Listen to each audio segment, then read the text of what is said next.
Hello guys, അങ്ങനെ നമ്മുടെ ജോർദാൻ്റെ മൂന്നാമത്തെ ദിവസം സ്റ്റാർട്ട് ചെയ്യുകയാണ്. രാവിലെ ആദ്യം പോകുന്നത് മൗണ്ട് നെബോയിലേക്കാണ്. ഡെഡ് സീയുടെ അവിടെ നിന്നാണ് നമ്മളിന്ന് യാത്ര തുടങ്ങിയത്.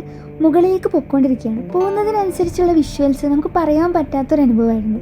കുറേ മൗണ്ടെയ്ൻസിൻ്റെ ഇടയിൽ കൂടെയുള്ള യാത്ര, ഇടയ്ക്കിടയ്ക്ക് ലാൻഡ്സ്കേപ്പ് മാറുന്നു. അതിനിടയിൽ നമുക്ക് ബെഡുവിൻ കൂടാരങ്ങൾ, അങ്ങനെ ഒരുപാട് കാര്യങ്ങൾ കാണാം. പ്രധാനപ്പെട്ട അട്രാക്ഷൻ എന്താണെന്ന് വെച്ചാൽ എങ്ങോട്ട് നോക്കിയാലും ഡ്രൈ ആയിട്ടുള്ളതും എന്നൊരു ഭംഗിയുള്ളതുമായിട്ടുള്ളൊരു മരുഭൂമിയാണ്.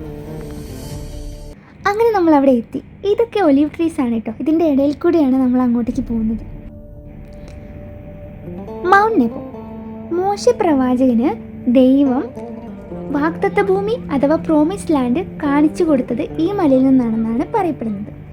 ജോർദൻ വാലി നല്ല ക്ലൈമറ്റ് ആണെങ്കിൽ ജെറുസലേം വരെ കാണാൻ സാധിക്കും. ഇവിടുത്തെ മെയിൻ അട്രാക്ഷൻ എന്ന് പറയുന്നത് ഇവിടുത്തെ സെർപ്പൻറ്റ് ക്രോസ് ആണ്. കൂടാതെ ഇവിടെ മോശയുടെ ഓർമ്മയ്ക്കായിട്ടുള്ള ഒരു ചേർച്ച് കൂടെയുണ്ട്. 4-ാം നൂറ്റാണ്ടിലാണ് ഈ ചേർച്ച് നിർമ്മിക്കപ്പെട്ടിട്ടുള്ളത്. അതിൻ്റെ അവശിഷ്ടങ്ങളും പിന്നെ മൊസൈക്സ് കൊണ്ടുള്ള ആർട്ടാണ് നമുക്ക് മെയിനായിട്ടും ഇവിടെ കാണേണ്ട ഒരു കാര്യം എന്ന് പറഞ്ഞിട്ടുണ്ടെങ്കിൽ നമുക്ക് വളരെ അത്ഭുതം തോന്നിപ്പോകും അതിൻ്റെ ആ ഒരു വർക്ക് കാണുമ്പോൾ.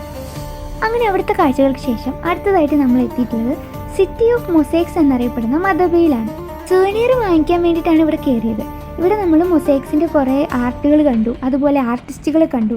ശരിക്കും അത്ഭുതമുള്ളൊരു കല തന്നെയാണ് കേട്ടോ ഇത്. അതിനുശേഷം നമ്മൾ അടുത്തതായിട്ട് പോകുന്നത് മദബയിലെ സെൻറ്റ് ജോർജ് ഓർത്തഡോക്സ് ചർച്ചിലേക്കാണ്. അവിടുത്തെ മദബയുടെ മാപ്പാണ് ഏറ്റവും വലിയ ഹൈലൈറ്റ്. 6-ാം നൂറ്റാണ്ടിൽ നിർമ്മിച്ച ഈ മൊസൈക്ക് കൊണ്ടുള്ള മാപ്പ് ഇവിടുത്തെ ഏറ്റവും പഴയ മാപ്പാണ്. ലക്ഷക്കണക്കിന് ചെറിയ കല്ലുകൾ ഉപയോഗിച്ചാണ് അത് അത്രയും ഉണ്ടാക്കിയിരിക്കുന്നത്. അങ്ങനെ മദബയോട് യാത്ര പറഞ്ഞ് നമ്മൾ അടുത്ത സ്ഥലത്തേക്ക് പോകുകയാണ്. ചുറ്റും മരുഭൂമിയിൽ കൂടെയുള്ളൊരു വലിയ യാത്രയായിരുന്നു കേട്ടോ. ഇടയ്ക്ക് കാണുന്ന ഈ വിൻമിൽസ് ആയിരുന്നു കേട്ടോ ഈ ഇതിലേറ്റവും ഭംഗി കൂട്ടിയത്. അതിൻ്റെ ഇടയിൽ കൂടെയുള്ള സൺസെറ്റ് ശരിക്കും നല്ലൊരു വിഷ്വൽ ട്രീറ്റ് ആയിരുന്നു. അങ്ങനെ നമ്മളിപ്പോൾ എത്തിയിട്ടുള്ളത് റോസ് സിറ്റി എന്നറിയപ്പെടുന്ന പെട്രയിലാണ്. ഇരുട്ടായതോടുകൂടിയാണ് കേട്ടോ നമ്മളവിടെ എത്തുന്നത്.